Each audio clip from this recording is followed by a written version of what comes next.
అవకాశం దొరికిన ప్రతిసారి కూడా విష ప్రచారం చేస్తూ ఫేక్ ప్రచారాలు చేస్తూ ప్రజల్లో ఒక రకమైనటువంటి భయాందోళనలు కన్ఫ్యూజన్లు క్రియేట్ చేసే ప్రయత్నం చేస్తుంది.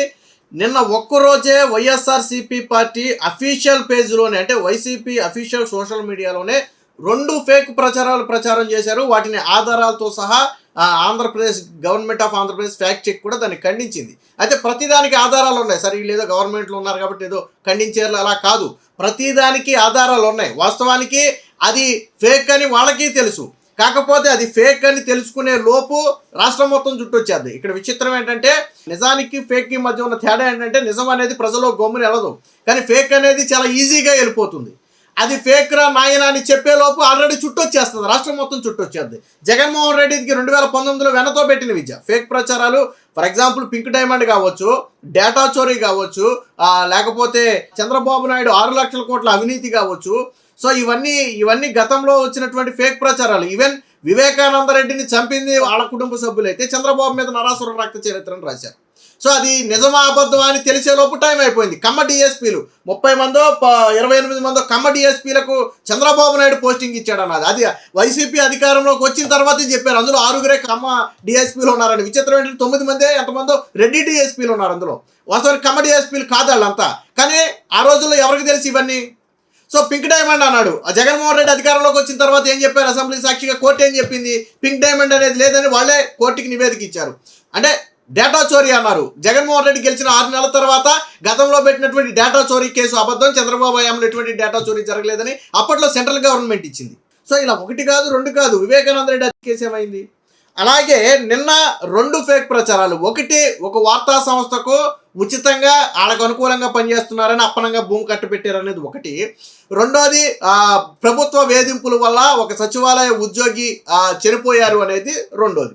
ఈ రెండింటిని ఒకసారి మనం ఫ్యాక్ట్ చెక్ గా మనం పరిశీలిస్తే విశాఖపట్నంలోని పరదేశీపాలెంలో ఆంధ్రజ్యోతికి అంటే ఆమోద పబ్లికేషన్స్ అది. సో ఆమోద పబ్లికేషన్స్కి ఉచితంగా కూటమి ప్రభుత్వం 74 సెంట్లు ఇచ్చిందని వైసీపీ సోషల్ మీడియాలో ప్రచారం చేశారు. పెద్ద పెద్ద పోస్టర్లు వేశారు. రాధాకృష్ణది, చంద్రబాబు నాయుడుది, పవన్ కళ్యాణ్ చేసి అంటే చంద్రబాబు నాయుడుకు అనుకూలంగా పనిచేస్తున్న మీడియా కాబట్టి 74 సెంట్లు అప్పనంగా ఇచ్చేశారని రాశారు. వాస్తవానికి ఈ భూమి ఇప్పుడు కాదు. 2017లో ఆమోద పబ్లికేషన్స్ అంటే ఈ ఆంధ్రజ్యోతి ఆ రోజు ఉన్నటువంటి మార్కెట్ ధర ప్రకారం ఎకరం 50 సెంట్ల భూమిని ప్రభుత్వం నుంచి కొనుగోలు చేసింది విత్ రిజిస్ట్రేషన్. అంటే ఎటువంటి ప్రభుత్వం ఆ రోజు ₹1 కూడా కన్సెషన్ ఇవ్వాల. ఆ రోజు యాజ్ పర్ మార్కెట్లో ఎంత రేటు ఉందో అంత రేటు పెట్టి ఎకరం 50 సెంట్లను 2017లో ఆంధ్రజ్యోతి అంటే ఆమోద పబ్లికేషన్స్ కొనుగోలు చేసింది. 2017లో అంటే అప్పుడు కూడా టీడీపీ గవర్నమెంటే ఉంది. తరువాత ఏమైందంటే నేషనల్ హైవే బఫర్ జోన్లోకి అందులో కొంత భాగం వెళ్ళిపోయింది. ఎంత భాగం వెళ్ళిందంటే 74 సెంట్లు. వీళ్ళు కొనుగోలు చేసిన ఎకరం 50 సెంట్లలో అనుకోకుండా నేషనల్ హైవే బఫర్ జోన్లోకి 74 సెంట్లు పోయింది. అంటే నేషనల్ హైవే దాంట్లో ఒక 74 సెంట్లు పోయింది. అప్పుడు ఏం చేశారు వాళ్ళు? ప్రభుత్వాన్ని అడిగారు, మీరు ఇచ్చిన భూమి మేము కొనుక్కున్నాం కానీ 74 సెంట్లు మాకు హైవేకి వెళ్ళిపోయి మాకు నిరుపయోగంగా మారింది కాబట్టి దానికి ప్రత్యామ్నాయ భూమిని కేటాయించండి అని అడిగితే అప్పుడు ప్రభుత్వం దానికి ప్రత్యామ్నాయ భూమిని కేటాయించింది. ఎంత కేటాయించింది? ఏదైతే 74 సెంట్లు పోయిందో అదే 74 సెంట్లు ఫలితంగా వేరొక చోట భూమిని కేటాయించారు.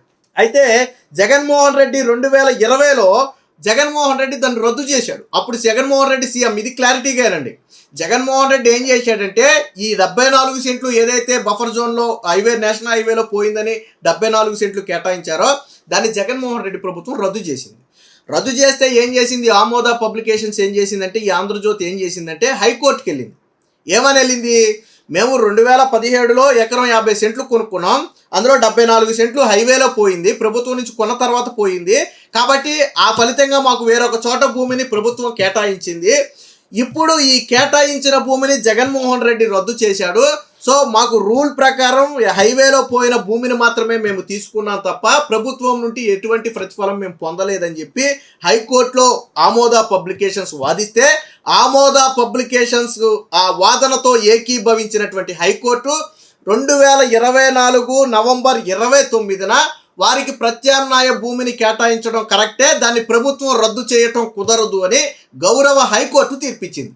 ఇక్కడ ఈ జగన్మోహన్ రెడ్డి ఆల్రెడీ రద్దు చేశాడు. వీళ్ళు చెప్తున్న 74 సెంట్లను జగన్మోహన్ రెడ్డి రద్దు చేశాడు. రద్దు చేస్తే వాళ్ళు కోర్టుకి వెళ్ళారు. కోర్టు ఏం చెప్పింది? కాకపోతే కోర్టు చెప్పేటప్పటికి నూతన గవర్నమెంట్ జస్ట్ ఫామ్ అయింది. అప్పుడే కోర్టుకి వెళ్తే కోర్టు ఏం చెప్పింది?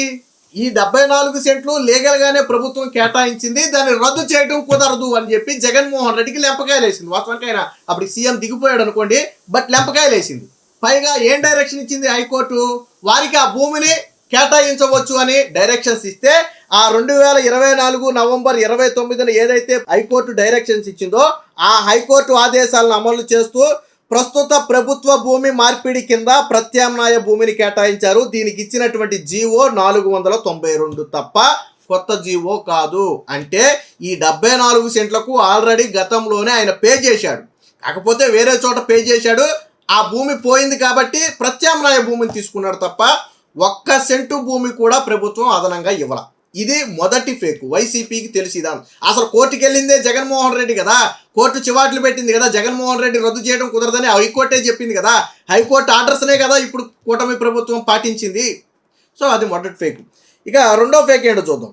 రెండో ఫేక్ ఏంటంటే కడప జిల్లా హెల్త్ సెక్రటరీ, వైఎస్ఆర్ కడప జిల్లా హెల్త్ సెక్రటరీ అకస్మాత్తుగా మృతి అని చెప్పి ఒక వార్త రాశారు.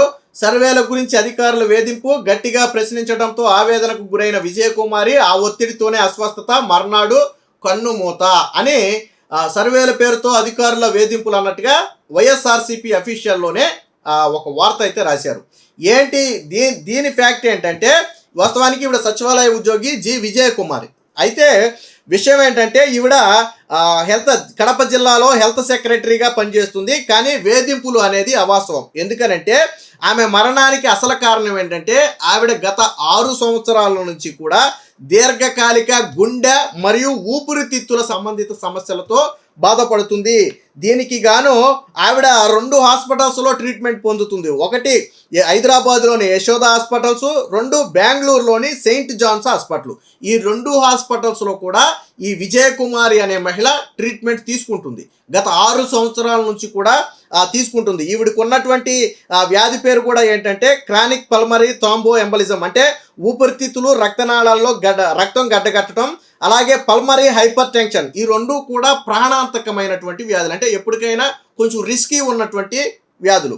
ఇది ఫస్ట్ థింగ్. దీనికి సంబంధించి 2024లో ఆవిడ ఐసీయూలో దాదాపుగా ఎన్ని రోజులు ఉందో తెలియదు కానీ 2024లో ఒకసారి 2024 జూన్లో కొంచెం సీరియస్ అయితే ఆవిడ్ని ఎక్కడ ఐసీయూలో పెట్టారంటే బెంగళూరులోని సెయింట్ జాన్స్ ఏదైతే హాస్పిటల్ ఉందో ఆ హాస్పిటల్లో ఐసీయూలో పెడితే కొంతకాలానికి రికవర్ అయింది. అలాగే 2025 సెప్టెంబర్లో కూడా ఈవిడ టెస్ట్లకు వెళ్ళినప్పుడు ఏం చెప్పారు అంటే మీరు అంటే పరిస్థితి కొంచెం ఇబ్బందికరంగానే ఉంది, మీరు కష్టతరమైనటువంటి పనులు ఏవి చేయొద్దని గతంలో డాక్టర్లు కూడా ఈవెన్ ఒక 6 మంత్స్ బ్యాక్ కూడా ఆవిడని హెచ్చరించారు. ఇకపోతే వాస్తవానికి సంక్రాంతి సెలవుల తర్వాత జనవరి 17న ఆఫీసులన్నీ రీఓపెన్ అయ్యాయి. వాస్తవానికి అప్పటికే దాదాపు జనవరి 14 నుంచో 13 నుంచో వీళ్ళంతా సెలవుల్లో ఉన్నారు. 14, 15, 16 కూడా 3 రోజులు కూడా వరుస సెలవులు ఉన్నారు. అంతకుముందు ఏమన్నా పెట్టుకుంటే ఆ సెలవులు ఉంటాయి వీళ్ళకి. 3 రోజుల సెలవు తర్వాత జనవరి 17న ఆఫీసులన్నీ రీఓపెన్ అయ్యాయి. వాస్తవానికి ఆ రీఓపెన్ అయిన రోజు ఎటువంటి సమీక్షలు కానీ సమావేశాలు కానీ జరగలేదు. సాధారణంగా 3-4 రోజుల తర్వాత ఆఫీసులు ఓపెన్ అయితే ఎలా ఉంటుందో మనందరికీ తెలుసు కదా. సో కానీ ఆ రోజు జనవరి 17న ఒక సమీక్షా సమావేశం కానీ ఒక అధికారి నుంచి ఫోన్ కానీ ఆ రోజు రాలేదు. ఈవిడ జనవరి 18 ఎర్లీ మార్నింగ్ ఈవిడ చనిపోవడం జరిగింది. స్ట్రోక్ వచ్చినట్టు ఉంది. లైక్ నాకు తెలిసి తెల్లవారుజామున గుండెపోటు రావడంతో ఈవిడ మృతి చెందింది. అంబులెన్స్ వెళ్ళే టయానికి ఆవిడ మరణించినట్లుగా అయితే చెప్తున్నారు. ఇది వాస్తవం. గత 6 సంవత్సరాల నుంచి 2 ప్రాణాంతకమైనటువంటి వ్యాధులతో బాధపడుతూ 6 సంవత్సరాల నుంచి అటు బెంగళూరు ఇటు హైదరాబాద్ ఆసుపత్రుల్లో ట్రీట్మెంట్ తీసుకుంటుంది. ఇక్కడ విచిత్రం ఏంటో తెలుసా, ఈవిడ హెల్త్ కండిషన్ని దృష్టిలో పెట్టుకుని పక్కనే ఉన్నటువంటి సచివాలయానికి ఈవిడ్ని ట్రాన్స్ఫర్ చేశారు. ఈమె అనారోగ్య పరిస్థితిని పరిగణలో తీసుకున్న ప్రభుత్వం మానవతా దృక్పథంతో ఆవిడ కోరిక మేరకు తన ఇంటికి సమీపంలో ఉండే గౌస్ నగర్ సచివాలయానికి డిప్యూటేషన్పై బదిలీ చేసింది. వాస్తవానికి ఆవిడ హెల్త్ ఇష్యూస్ ఉన్నాయి, నేను ఎక్కువ దూరం ట్రావెల్ చేయలేనని ప్రభుత్వానికి రిక్వెస్ట్ పెట్టుకుంటే దాన్ని పరిగణలోకి తీసుకుని ఆవిడ ఇంటికి బాగా దగ్గరలో ఉన్నటువంటి సచివాలయానికి ఈవిడ్ని గవర్నమెంట్ ట్రాన్స్ఫర్ కూడా చేసింది. ఇది ఫ్యాక్ట్ అయితే అంటే ఆవిడ చనిపోవడానికి గత 6 సంవత్సరాల నుంచి ఆవిడకి హెల్త్ ఇష్యూస్ ఉన్నాయి. జనవరి 17న కానీ అంతకు ముందు వారం రోజుల ముందు కానీ ఎటువంటి సర్వేల గురించి ప్రభుత్వం ఎక్కడ ఒత్తిడి తేలేదు. అసలు ముందు ఎక్కడ అసలు ఒక మీటింగ్ కూడా జరగల. దేని గురించి మీటింగ్ జరగల. పోనీ ఈవిడ కాకపోతే వేరే ఉద్యోగులు చెప్పాలి కదా, అవునండి మా మీద ఒత్తిడి తెస్తున్నారు, మాకు కూడా ప్రెజర్గా ఉందని వేరే ఏ ఉద్యోగి అయినా చెప్పాలి కదా. జనవరి 15 అసలు వీళ్ళు పని చేశారో లేదో కూడా తెలియదు. అంటే ఆ రోజు ఏ కార్యక్రమాలు జరగల. జనవరి 18 ఎర్లీ మార్నింగ్ జరిగిపోయింది. కానీ దేనికి ప్రభుత్వ వేధింపులు అని చెప్పి ఒక ట్యాగ్ లైన్ తగిలిచ్చారు. ఈ రెండూ కూడా ఆధారాలు ఉన్నా కానీ పచ్చి అబద్ధాలను వండివార్చింది సాక్షి కావచ్చు, వైసీపీ పార్టీ కావచ్చు. మరి ఎందుకు నిత్యం లగిస్తే కూటమి ప్రభుత్వం మీద ఇలా విషయం జరగటం ఎందుకు? అక్కడ ఆంధ్రజ్యోతికి వాళ్ళు డబ్బులు ఇచ్చి కొనుక్కున్న భూమి హైవేలో పోతే వేరే చోట భూమి ఇచ్చారు. సరే నువ్వు వచ్చాకే రద్దు చేసావు. వాళ్ళు ఎందుకు నువ్వు వచ్చాకే రద్దు చేస్తే కోర్టు రద్దు చేయడం కుదరదని చెప్పి తీర్పు ఇచ్చింది. ఆ భూమిని యథావిధిగా కొనసాగించంటే ఇవ్వడం తప్పు కాదని చెప్పి కోర్టే చెప్పింది. ఇక్కడేమో ఈవిడ్ని పక్కనే ఉన్నటువంటి సచివాలయానికి బదిలీ చేయటమే కాకుండా ఆవిడకి వర్క్ ఫెసిలిటీ కూడా కల్పిస్తే వెసులుబాటు, దీని మీద మళ్ళీ విషయం.